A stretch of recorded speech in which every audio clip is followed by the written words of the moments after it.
Cyborgs, un mito de identidad política. Quisiera concluir con un mito sobre la identidad y las fronteras que podrían informar las imaginaciones políticas de finales de este siglo. Vaya mi agradecimiento en esta historia para escritores como Joanna Russ, Samuel R. Daleini, John Barley, James Tiptree Jr., Octavia Butler, Monique Wittig y Vanda M. Saint-Cyr, 21, nuestros técnicos del cyborg, narradores que exploran lo que significa estar encarnado en mundos de alta tecnología. Mi reconocimiento hacia la antropóloga Mary Douglas, 1966,1970, que explorando conceptos de fronteras corporales y orden social, nos prestó una ayuda valiosa en la toma de conciencia del papel fundamental que juega la imaginería corporal para la visión del mundo y, por lo tanto, para el lenguaje político.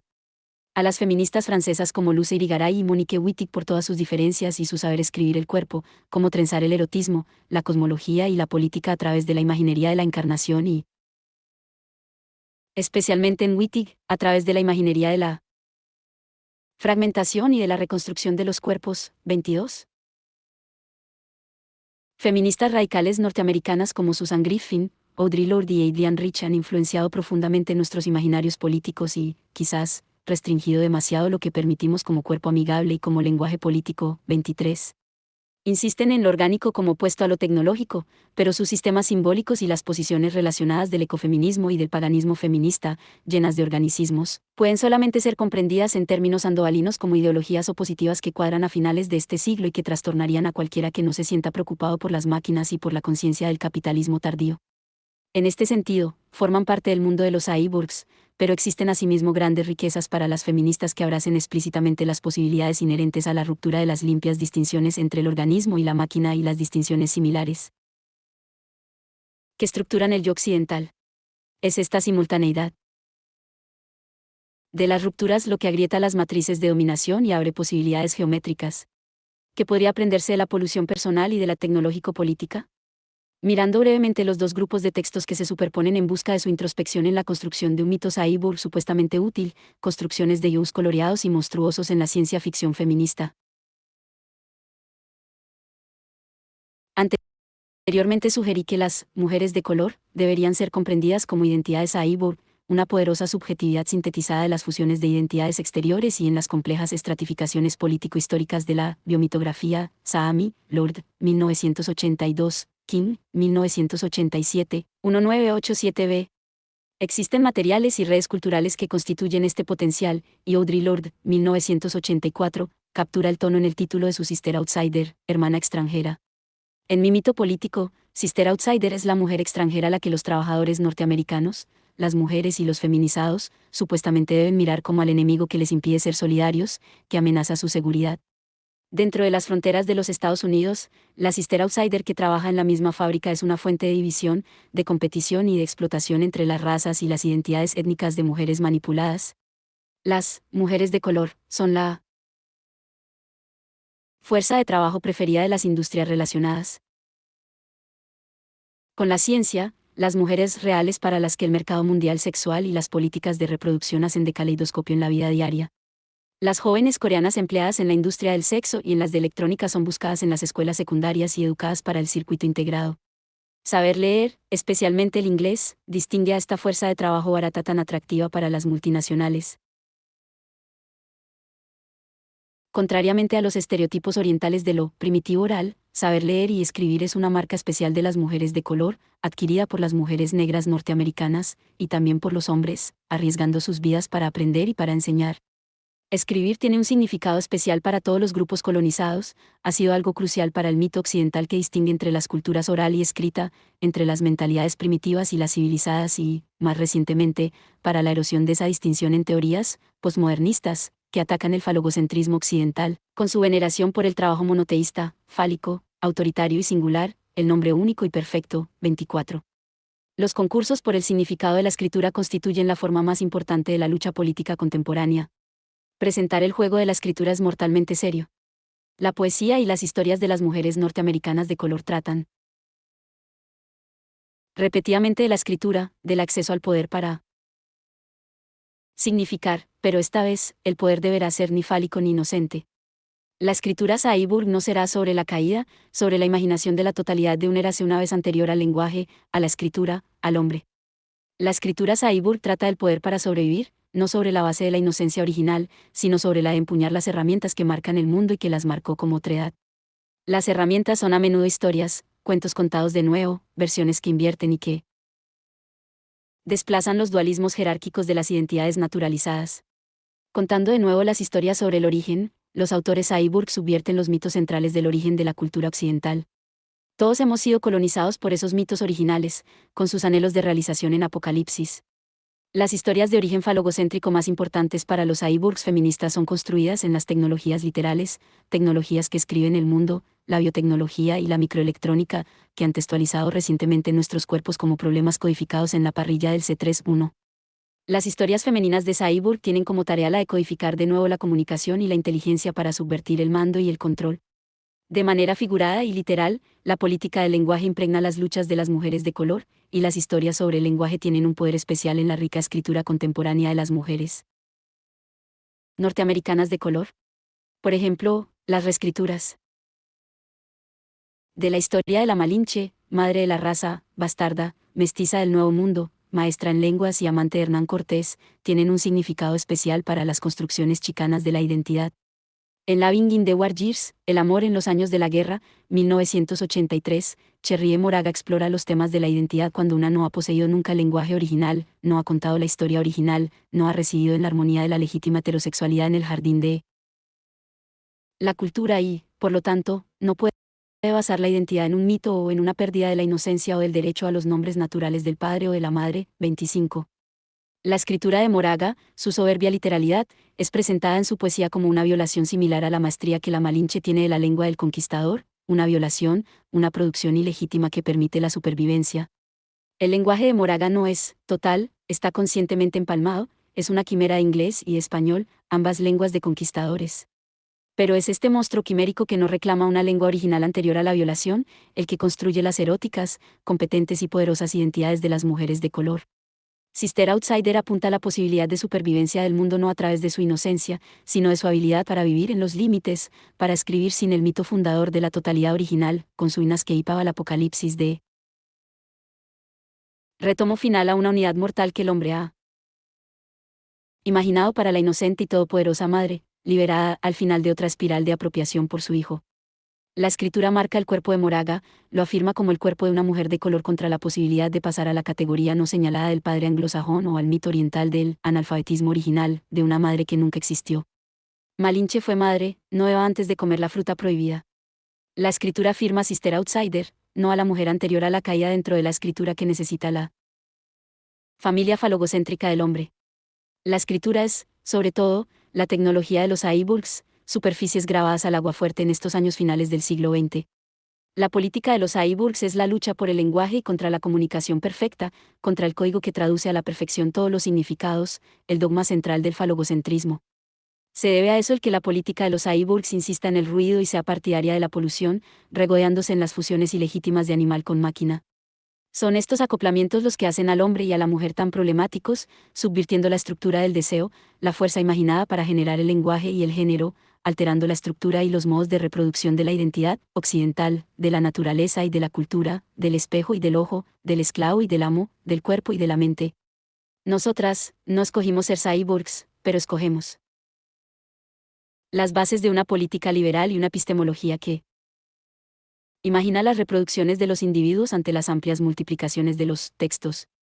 Desde la perspectiva de los cyborgs, libres de la necesidad de basar las políticas en nuestra posición privilegiada de la opresión que incorpora todas las otras dominaciones, la inocencia de lo meramente violado, cuyo fundamento está cerca de la naturaleza, podemos ver poderosas posibilidades. Los feminismos y los marxismos han encallado en los imperativos epistemológicos occidentales para construir un sujeto revolucionario desde la perspectiva de una jerarquía de opresiones y barra diagonal o de una posición latente de superioridad moral, de inocencia y de un mayor acercamiento a la naturaleza. En ausencia del sueño original de un lenguaje común o de una simbiosis original que prometa protegerla de la hostil separación masculina, pero escrita en el juego de un texto que no tiene lectura final privilegiada o historia de salvación, reconocerse, una misma, como totalmente implicada en el mundo, libera a la mujer de la necesidad de enraizar la política en la identificación, en los partidos de vanguardia, en la pureza y en la maternidad. Despojada de identidad, la raza bastarda enseña el poder de los márgenes y la importancia de una madre como la Malinche. Las mujeres de color la han transformado y, de ser la madre diabólica del miedo masculinista, ha pasado a ser la madre letrada original que enseña a sobrevivir. No se trata solamente de construcción literaria, sino de transformación liminal. Cada historia que comienza con la inocencia original y que privilegia la vuelta a la totalidad, imagina el drama de la vida como una individuación, una separación, el nacimiento del yo, la tragedia de la autonomía, la caída en la escritura, la alienación, es decir, la guerra, templada por la tregua imaginaria en el seno del otro. Estos argumentos se rigen por una política reproductora, renacimiento sin imperfección, perfección, abstracción. En este argumento las mujeres son imaginadas ya mejor o peor, pero todas están de acuerdo en que tienen menos percepción del yo, en que su individuación es más débil, en que tienen más fusión con lo oral, con la madre, menos en litigio en la autonomía masculina. Pero existe otra ruta que no pasa por la mujer, por lo primitivo, por cero, por el estadio especular ni por su imaginario, sino por las mujeres y otros cyborgs ilegítimos del tiempo presente, no nacidos de mujer, que rechazan los recursos ideológicos de la victimización para gozar de una vida real. Estos cyborgs son las gentes que se niegan a desaparecer, haciendo caso omiso de todas las veces que un comentarista, occidental, informe de la triste muerte de otro grupo orgánico y primitivo utilizando la tecnología, occidental, la escritura, 26. Estos cyborgs de carne y hueso, por ejemplo, las trabajadoras del poblado del sudeste asiático en las fábricas de electrónica japonesas o norteamericanas descritas por Aiwa ONG, están reescribiendo activamente los textos de sus cuerpos y de sus sociedades. La supervivencia está en juego en este duelo de escrituras. Resumiendo, ciertos dualismos han persistido en las tradiciones occidentales, han sido todas sistémicas para las lógicas y las prácticas de dominación de las mujeres, de las gentes de color, de la naturaleza, de los trabajadores, de los animales, en unas palabras, la dominación de todos los que fueron constituidos como otros, cuya tarea es hacer despejo del yo. Los más importantes de estos turbadores dualismos son, yo barra diagonal otro, mente barra diagonal cuerpo, cultura barra diagonal naturaleza, hombre barra diagonal mujer, civilizado barra diagonal primitivo, realidad barra diagonal apariencia, todo barra diagonal parte, agente barra diagonal recurso, constructor barra diagonal construido, activo barra diagonal pasivo. Bien barra diagonal mal, verdad barra diagonal ilusión, total barra diagonal parcial. Dios barra diagonal hombre. El yo es aquel que no puede ser dominado, que sabe que mediante el servicio del otro, es el otro quien controla el futuro, cosa que sabe a través de la experiencia de la dominación, que proporciona la autonomía del yo. Ser uno ser autónomo, ser poderoso, ser Dios, pero ser uno ser una ilusión y, por lo tanto, verse envuelto en una dialéctica de apocalipsis con el otro. Más aún, ser otro es ser múltiple, sin límites claros, deshilachado, insubstancial. Uno es muy poco, pero dos son demasiados. La cultura de la alta tecnología desafía esos dualismos de manera curiosa. No está claro quién hace y quién es hecho en la relación entre el humano y la máquina.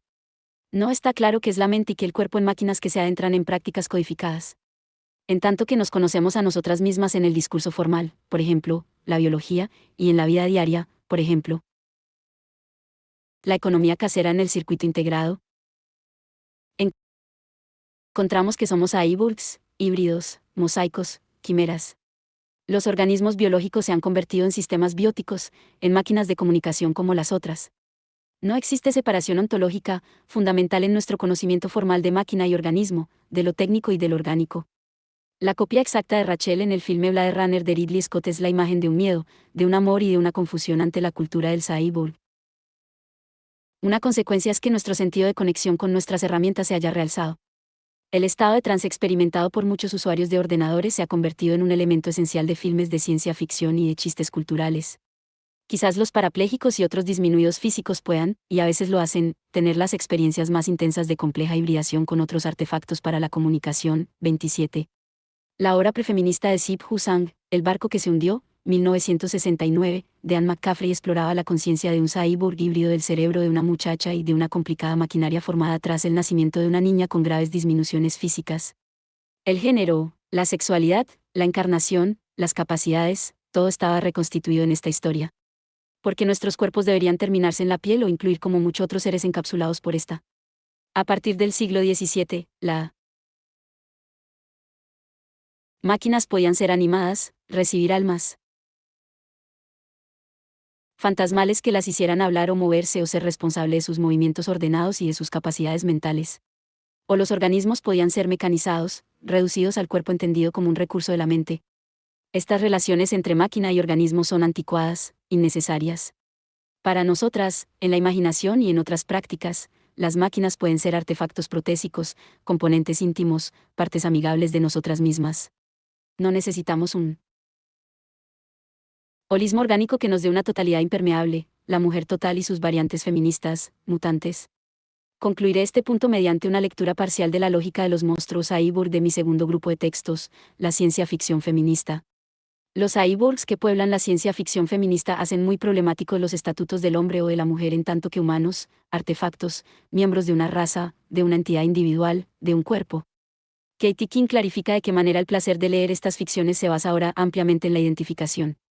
Los estudiantes que ven a Joanna Russ por primera vez, que han aprendido a no acobardarse ante escritores modernistas como James Joyce o Virginia Woolf, no saben lo que hacer ante The Adventures of Alix, las aventuras de Alix, o de Female Man, el hombre-mujer, en donde los personajes rechazan la búsqueda por parte del lector de la inocente totalidad, garantizándole al mismo tiempo el deseo de hazañas heroicas, erotismo exuberante y política seria.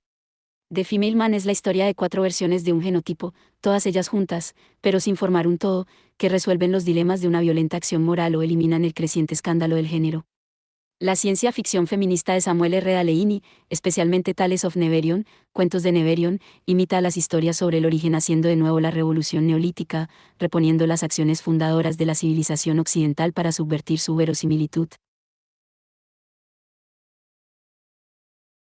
James Tiptree Jr., un autor cuya ficción fue considerada como especialmente masculina hasta que se reveló su verdadero género, cuenta historias de reproducción basadas en tecnologías no mamíferas tales como la alternancia de generaciones de carnadas y de crianza masculinas. John Barley construye un cyborg supremo en su archifeminista exploración de Gia, un loco artefacto tecnológico, diosa planeta embustera vieja, en cuya superficie se engendran una extraordinaria combinación de simbiosis post-cyborg.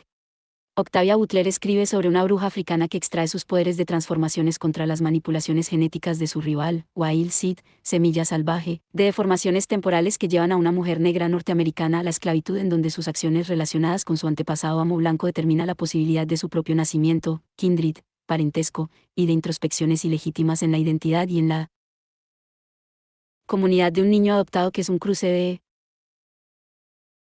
especies que llega a conocer a su enemigo como un yo, Sarvaivar, superviviente. En Dawn, Amanecer, 1987, el primer episodio de una serie llamada Xenogénesis, Butler cuenta la historia de Lilith Yapo, cuyo nombre recuerda el de la primera esposa repudiada de Adán y cuyo apellido la marca como viuda del hijo de inmigrantes nigerianos a los Estados Unidos. Lilith, una mujer negra y una madre cuyo hijo ha muerto, medita la transformación de la humanidad a través de intercambios genéticos con amantes / rescatadores / destructores ingenieros genéticos, que reforman a los habitantes de la Tierra tras el holocausto nuclear y obligan a los humanos supervivientes a una fusión íntima con ellos. Es una novela que interroga las políticas reproductivas, lingüísticas y nucleares en un campo mítico estructurado por la raza y el género de finales del siglo XX. Superluminal de banda M. Saint-Aire, porque es especialmente rica en transgresiones limítrofes, puede cerrar este catálogo truncado de monstruos prometedores y peligrosos que ayuda a redefinir los placeres y la política de la encarnación y de la escritura feminista. En una ficción donde no existe un solo personaje, simplemente humano, lo humano es bastante problemático. Orea, un buzo genéticamente alterado, puede hablar con ballenas asesinas y sobrevivir en aguas profundas, pero anhela explorar el espacio como piloto y necesita implantes biónicos que ponen en peligro su relación con los buzos y con los cetáceos. Las transformaciones son efectuadas mediante vectores víricos que vehiculizan un nuevo código de desarrollo, mediante cirugía de trasplantes, mediante implantes de artefactos microelectrónicos, dobles analógicos y otros medios. La Enea se vuelve piloto aceptando un implante cardíaco y otras alteraciones que permiten la supervivencia en tránsito a velocidades que exceden la de la luz. Ra Dracul sobrevive a una plaga causada por un virus en su planeta de otros mundos para encontrarse a sí mismo con un sentido del tiempo que cambia las fronteras de la percepción espacial de toda la especie. Todos los personajes exploran los límites del lenguaje, el sueño de comunicar la experiencia y la necesidad de límites, de parcialidad e intimidad incluso en ese mundo de transformación proteica y de conexiones. Superliminal defiende también las contradicciones definitorias de un mundo de cyborgs en otro sentido. Encarna textualmente la intersección de la teoría feminista y del discurso colonial en la ciencia ficción a los que he aludido en este trabajo. Se trata de una conjunción con una larga historia que muchas feministas del primer mundo, incluida yo misma en mi lectura de Superliminal antes de que Sosofoulis me abriera los ojos, hemos tratado de reprimir, cuya localización diferente en el sistema mundial de la informática de la dominación la hace muy alerta al instante imperialista de todas las culturas de la ciencia ficción, incluyendo la femenina. Desde una sensibilidad feminista australiana, Sofoulis recordaba más el papel de McIntyre como escritora de Aventuras del Capitán Kirk y de Spock en la serie televisiva Star Trek que su reescritura amorosa en Superluminal. Los monstruos han definido siempre los límites de la comunidad en las imaginaciones occidentales. Los centauros y las amazonas de la Grecia antigua establecieron los límites de la polis central del ser humano masculino griego mediante su disrupción del matrimonio y las poluciones limítrofes del guerrero con animales y mujeres. Gemelos no separados y hermafroditas eran el confuso material humano en la temprana Francia moderna que basaba el discurso en lo natural y en lo sobrenatural, en lo médico y en lo legal, en portentos y en enfermedades, todo ello de suma importancia para el establecimiento de la identidad moderna. 28. Las ciencias evolucionistas y el comportamiento de los monos y simios han marcado las múltiples fronteras de las identidades industriales del finales de este siglo. En la ciencia ficción feminista, los monstruos cyborg definen posibilidades políticas y límites bastante diferentes de los propuestos por la ficción mundana del hombre y de la mujer. Existen varias consecuencias en considerar seriamente la imaginería de los cyborgs como algo más que nuestros enemigos. Los cuerpos son mapas de poder e identidad y los cyborgs no son una excepción. Un cuerpo cyborg no es inocente, no nació en un jardín, no busca una identidad unitaria y, por lo tanto, genera dualismos antagónicos sin fin, o hasta que se acabe el mundo. Se toma en serio la ironía. Uno es poco y dos es solo una posibilidad. El placer intenso que se siente al manejar las máquinas deja de ser un pecado para convertirse en un aspecto de la encarnación. La máquina no es una cosa que deba ser animada, trabajada y dominada, pues la máquina somos nosotros y, nuestros procesos, un aspecto de nuestra encarnación. Podemos ser responsables de máquinas, ellas no nos dominan, no nos amenazan. Somos responsables de los límites. Somos ellas. Hasta ahora, érase una vez, la encarnación femenina parecía ser dada, orgánica, necesaria, y parecía significar las capacidades de la maternidad y sus extensiones metafóricas. Solamente estando fuera de lugar podíamos sacar un placer intenso de las máquinas y, por supuesto, con la excusa de que se trataba de una actividad orgánica apropiada para las mujeres. Los cyborgs pueden considerar más seriamente el aspecto parcial, fluidos del sexo y de la encarnación sexual. El género, después de todo, podría no ser la identidad global, incluso si tiene anchura y calado histórico. La pregunta, profundamente ideológica, de qué es lo que cuenta como experiencia en la actividad diaria, puede ser abordada mediante la explotación de la imagen del cyborg. Las feministas han proclamado recientemente que las mujeres viven el día a día, que soportan la vida diaria más que los hombres y que, por lo tanto y potencialmente, están en una posición epistemológica privilegiada. Existe un aspecto convincente en esta posición que hace visible la actividad no valorada en las mujeres y que se caracteriza por ser la base de la vida. Pero, ¿la base de la vida? ¿Qué hacemos con la ignorancia de las mujeres, con todas las exclusiones y fallos en el conocimiento y en la habilidad? Que el acceso masculino a la competición diaria, de saber cómo construir cosas, cómo desmontarlas, cómo jugar. ¿Qué hacemos de nuestra encarnación? El género cyborg es una posibilidad local que cumple una venganza global. No existe impulso en los cyborgs para producir una teoría total, pero sí una experiencia íntima de las fronteras, de su construcción y de su deconstrucción. Existe un sistema de mitos a la espera de ser un lenguaje político que sirva de semilla a una forma de mirar la ciencia y la tecnología y que amenaza a la informática de la dominación, para actuar poderosamente. Una última imagen, la política holística organísmica y de organismos depende de las metáforas de la resurrección e, invariablemente, se basa en los recursos del sexo reproductivo. Quisiera sugerir que los cyborgs tienen más que ver con la regeneración y desconfían de la matriz reproductora y de la mayoría de las natalidades. Para las salamandras, la regeneración tras la pérdida de un miembro requiere el nuevo crecimiento de la estructura y la restauración de la función con la constante posibilidad de gemelamiento o de cualquier otra extraña producción topográfica en el sitio de la herida. El miembro crecido de nuevo puede ser monstruoso, duplicado, poderoso. Todas nosotras hemos sido profundamente heridas. Necesitamos regeneración, no resurrección, y las posibilidades que tenemos para nuestra reconstitución incluyen el sueño utópico de un mundo monstruoso sin géneros. La imaginería cyborg puede ayudar a expresar dos argumentos cruciales en este trabajo. Primero, la producción de teorías universales y totalizadoras es un grave error que se sale probablemente siempre de la realidad, pero sobre todo ahora. Segundo, Aceptar responsabilidades de las relaciones entre ciencia y tecnología significa rechazar una metafísica anticientífica, una demonología de la tecnología y también abrazar la difícil tarea de reconstruir los límites de la vida diaria en conexión parcial con otros, en comunicación con todas nuestras partes. No es solo que la ciencia y la tecnología son medios posibles para una gran satisfacción humana, así como una matriz de complejas dominaciones, sino que la imaginería del cyborg puede sugerir una salida del laberinto de dualismos en el que hemos explicado nuestros cuerpos y nuestras herramientas a nosotras mismas. No se trata del sueño de un lenguaje común, sino de una poderosa e infiel heteroglosia. Es una imaginación de un hablar feminista en lenguas que llenen de miedo a los circuitos de los supersalvadores de la nueva derecha. Significa al mismo tiempo construir y destruir máquinas, identidades, categorías, relaciones, historias del espacio. A pesar de que los dos bailan juntos el baile en espiral, prefiero ser un cyborg que una diosa. Donna J. Haraway, 1991, University of California, Santa Cruz. Bibliografía. Asaneisiu, Tom, 1987, Tech Politics, The Case of Artificial Intelligence,